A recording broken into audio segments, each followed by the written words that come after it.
Halo pemirsa Kitab Mawas Diri.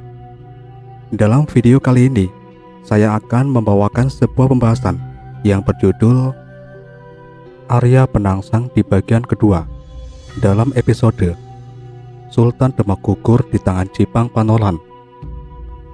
Dan semoga pembahasan ini dapat menjadi pengetahuan untuk kita semua.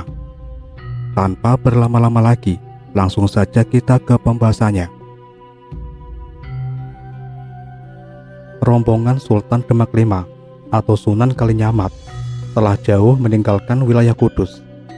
Tak terbesit sedikit pun di benak Sunan Kalijamat jikalau di belakang mereka kini tengah mengejar sepasukan tempur Cipang Panolan. Hanya Ratu Kalijamat yang mendapatkan firasat yang tidak mengenakan. Dan firasat itu terbukti ketika dari arah belakang seorang penunggang kuda tengah memacu kudanya dengan kencang menyusul kereta yang dinaiki Sunan Kalijamat beserta Ratu Kalijamat. Sang penunggang kuda itu berpakaian layaknya rakyat biasa. Kini nampak tengah berusaha mendekati lurah prajurit pengawal Sultan. Ratu Kalijamat tanggap sang penunggang kuda itu tak lain adalah anggota pasukan Telik Sandibaya atau pasukan mata-mata dari Demak Bintoro. Nampak lurah prajurit pengawal Sultan setelah melihat tanda anggota yang ditunjukkan oleh si penunggang kuda, seketika memerintahkan seluruh rombongan untuk berhenti. Sang penunggang kuda yang baru datang nampak turun dari punggung kuda, menghaturkan sembah sembari mendekati lurah prajurit pengawal. Terjadi percakapan sebentar, disusul lurah prajurit pengawal pun kemudian turun dari punggung kuda. Dan berdua mereka berjalan menuju kereta yang dinaiki Sunan Kalijamat atau Ratu Kalijamat. Keduanya mengaturkan sembah dan melaporkan bahwa di belakang rombongan kini tengah mengejar pasukan tempur Cipang Panolan dengan bersenjata lengkap. Sunan Kalijamat terkejut, namun tidak dengan Ratu Kalijamat. Dia memicingkan mata, diam sejenak, lantas segera memerintahkan seluruh pasukan untuk mempersiapkan diri. Perintah Ratu Kalijamat jelas, yakni bersiap untuk menghadapi pasukan Cipang Panolan apapun yang dikehendaki. Jika pihak Cipang Panolan menginginkan perang, maka hari ini juga Ratu Kalijamat akan memenuhi keinginan pasukan Cipang.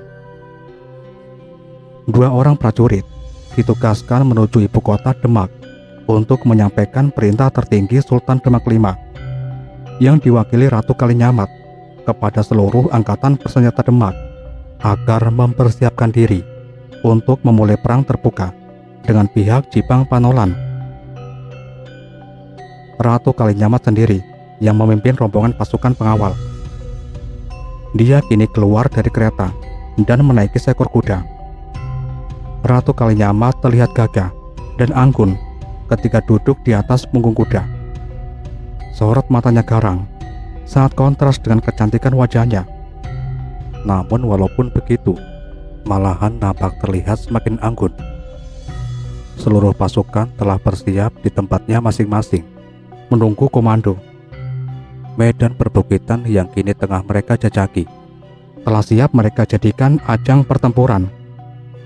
Dan benar, dari arah berlawanan sepasukan prajurit berkuda nampak datang.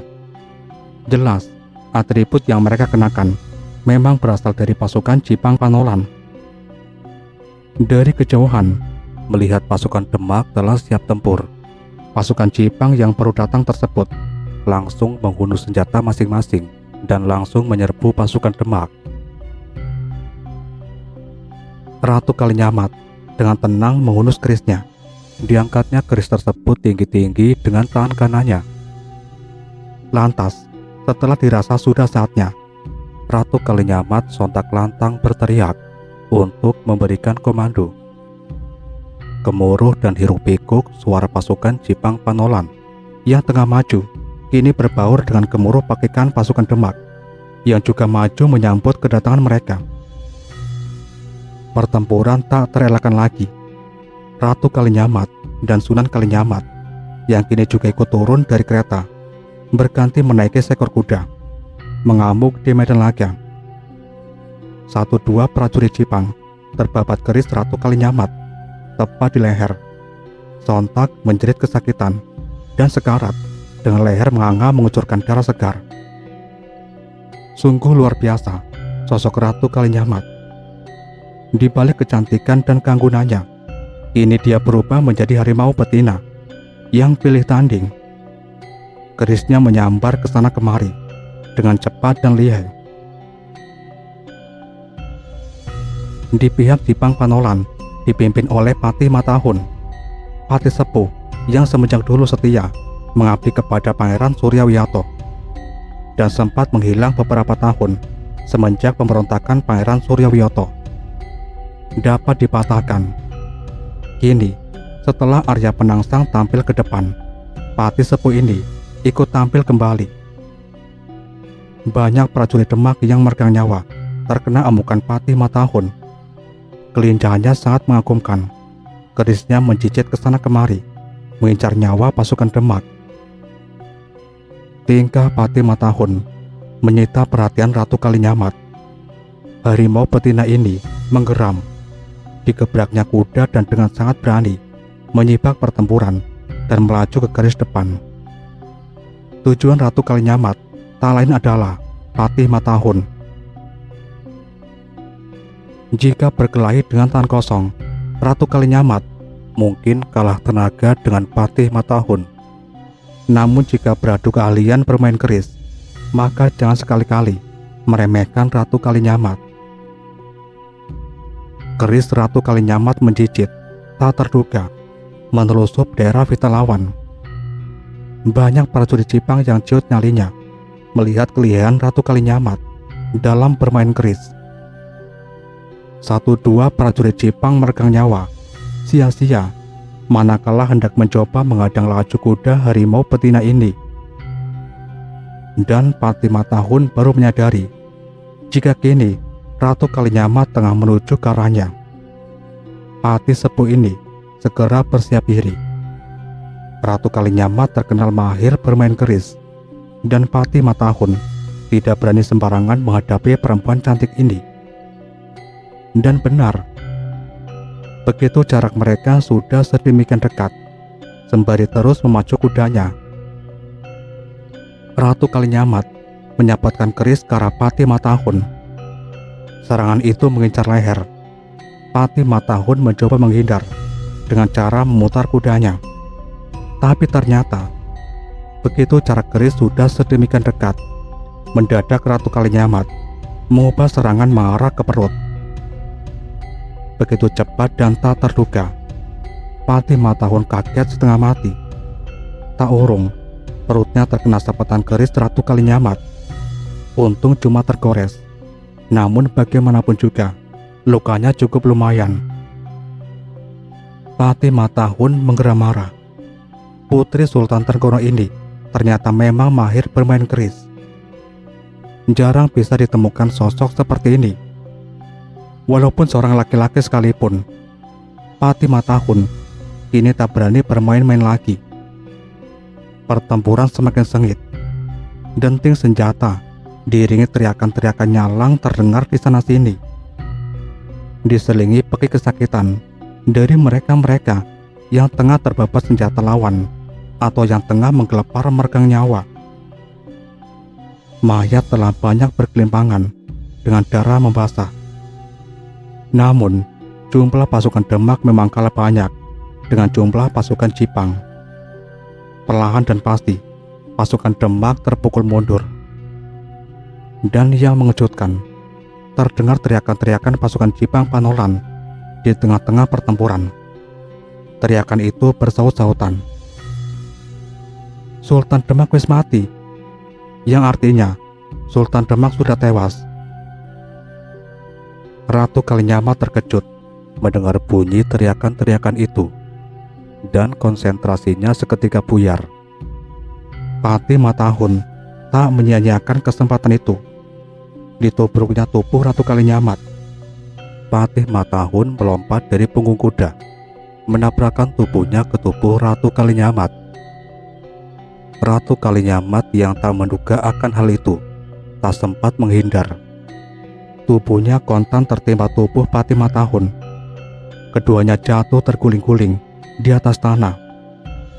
Dan celakanya, keris di tangan Ratu Kalinyamat terlepas dari genggamannya. Sigap Ratu Kalinyamat bangkit dari tanah. Namun, Patih Matahun lebih sigap lagi. Patih sepuh itu nampak kesetanan. Keris di tangannya mencicit marah dada Ratu Kalinyamat. Ratu Kalinyamat bagai harimau kehilangan taring. Dia mencoba menghindar dan terus menghindar tanpa bisa membalas serangan. Di tempat lain, pasukan Demak mulai kocar-kacir. Kondisi pertempuran telah berubah drastis. Pasukan Demak terdesak hebat. Sebentar lagi, pasukan Demak akan menemui kekalahan. Ratu Kalinyamat panik. Serangan Patih Matahun terus mencecarnya. Hingga suatu ketika, posisi tempat Ratu Kalinyamat berdiri kini tengah berada di bibir tebing. Mata Ratu Kalinyamat memerah, nafasnya turun naik. Dia memperhatikan Patih Matahun yang kini sudah dibantu oleh beberapa pasukan Jipang. Ratu Kalinyamat sadar pasukan Demak sudah hampir kalah dan posisinya kini telah berada di ujung tanduk. Entah keberanian dari mana yang hinggap di benak Ratu Kalinyamat. Begitu mendapati dirinya terdesak, sontak dia berbalik arah dan nekat terjun ke dalam tebing di belakangnya. Patih Matahun yang hendak menabraknya terlambat. Tubuh Ratu Kalinyamat telah meluncur ke bawah dengan meninggalkan jeritan yang menggema. Mengamati ke bawah tebing di mana Ratu Kalinyamat tadi melompat. Namun tidak lama, segera setelah itu dia memerintahkan beberapa prajurit untuk menuruni tebing dari sisi lain. Beberapa prajurit Jipang segera bergerak mencari jalan ke bawah. Di medan laga, prajurit Demak banyak yang tewas, sisanya melarikan diri, dan mayat Sunan Kalinyamat terlihat dibawa menepi oleh beberapa prajurit Jipang. Hampir seharian, pencarian keberadaan Ratu Kalinyamat tidak mendapatkan hasil sama sekali. Patih Matahun menyimpulkan putri Sultan Trenggono itu telah tewas di dasar tebing, dan berarti tugas mereka untuk membunuh Sultan Kalinyamat atau Ratu Kalinyamat telah berhasil dengan gemilang. Kini, Patih Matahun dengan pasukan Jipang yang tersisa tinggal kembali ke Jipang Panolan untuk menggabungkan diri dengan pasukan Jipang yang lain yang lebih besar, yang dipimpin oleh Arya Penangsang. Pasukan Jipang Panolan tengah mempersiapkan diri untuk bergerak ke ibu kota Demak Bintoro. Keesokan harinya, pasukan Jipang Panolan benar-benar bergerak ke ibu kota Demak Bintoro. Angkatan bersenjata Demak yang memang telah mempersiapkan diri pula menyambut pasukan Jipang Panolan, walaupun mereka telah kehilangan sosok sultan. Dan tentu saja sosok panutan tertinggi memang sangat berpengaruh bagi kondisi kejiwaan prajurit.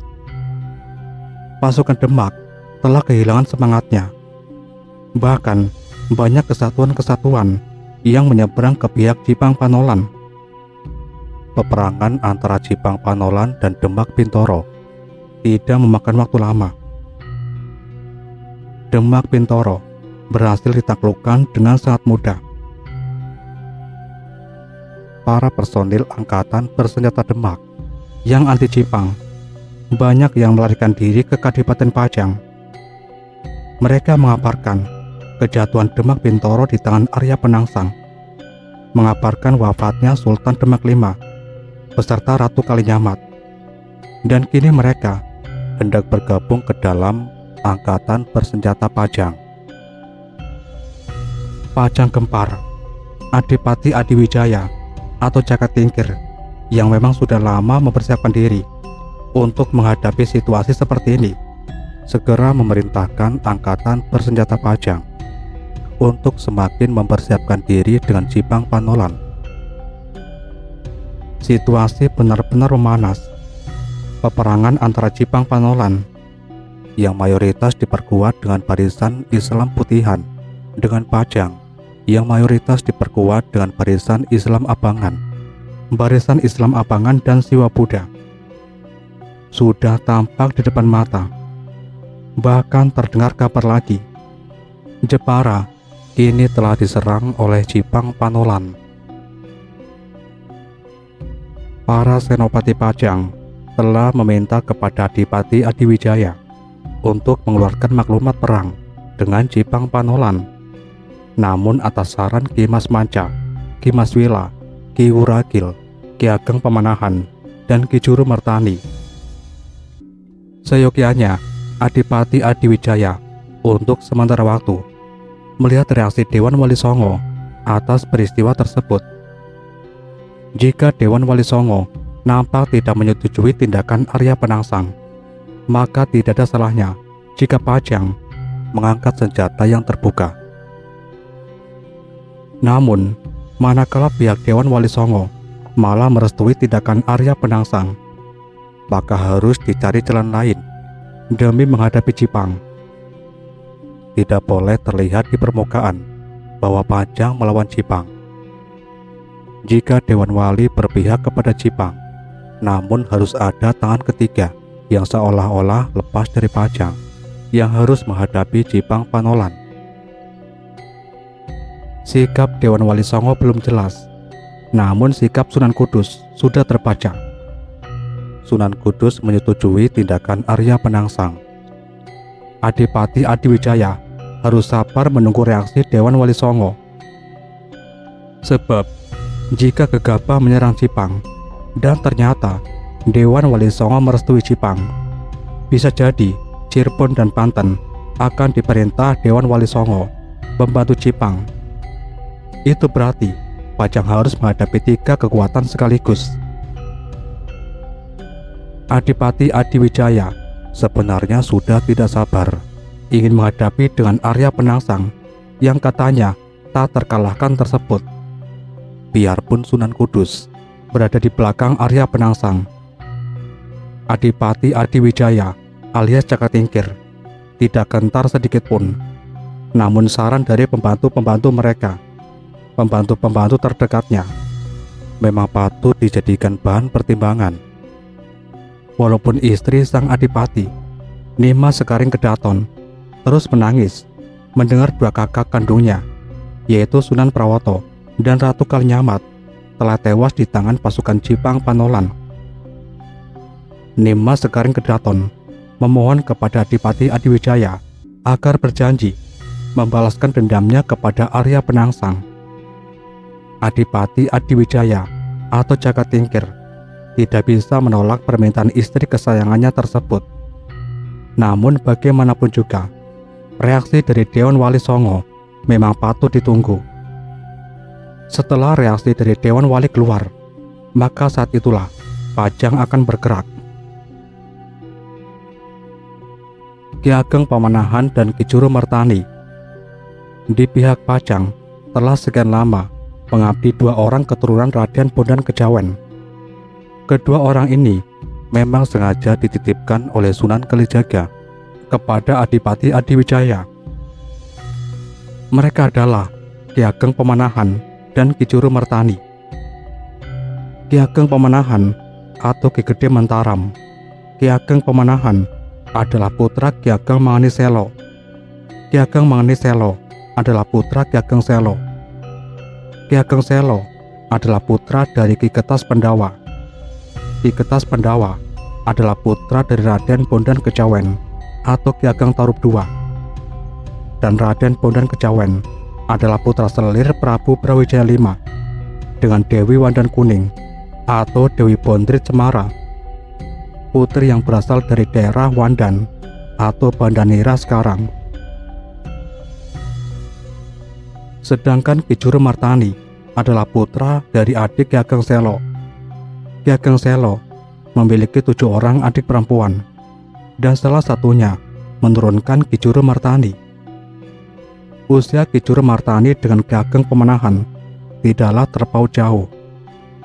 Walaupun begitu, Ki Ageng Pemenahan tetap harus memanggil paman kepada Ki Juru Martani. Karena bagaimanapun juga, Ki Juru Martani adalah adik keponakan dari Ki Ageng Manganisela, ayah Ki Ageng Pemenahan. Kedua keturunan Raden Bondan Kejawen ini telah lama berguru kepada Sunan Kalijaga, dan manakala Jaka Tingkir telah berhasil menjabat sebagai Adipati Pajang dengan gelar Adipati Adiwijaya, maka atas permintaan Ki Ageng Selo, Sunan Kalijaga diminta menitipkan kedua orang ini kepada Jaka Tingkir. Mendapati Trah Tarup dititipkan oleh Sunan Kalijaga guna mengabdi di Pajang. Jaka Tingkir pun tak mampu menolaknya. Keduanya pun diterima sebagai pemimpin Kesatuan Prajurit Pengawal Adipati yang kedudukannya berada di bawah Lurah Prajurit Pengawal langsung. Kecakapan Ki Ageng Pemenahan membuat Jaka Tingkir atau Adipati Adiwijaya merasa tidak salah mempercayainya sebagai salah satu pemimpin prajurit pengawal.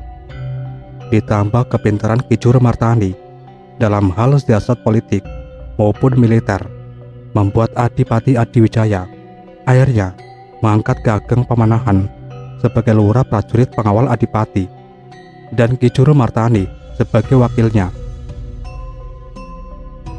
Ki Ageng Pemenahan memiliki seorang putra yang masih muda belia, Danang Sutawijaya namanya.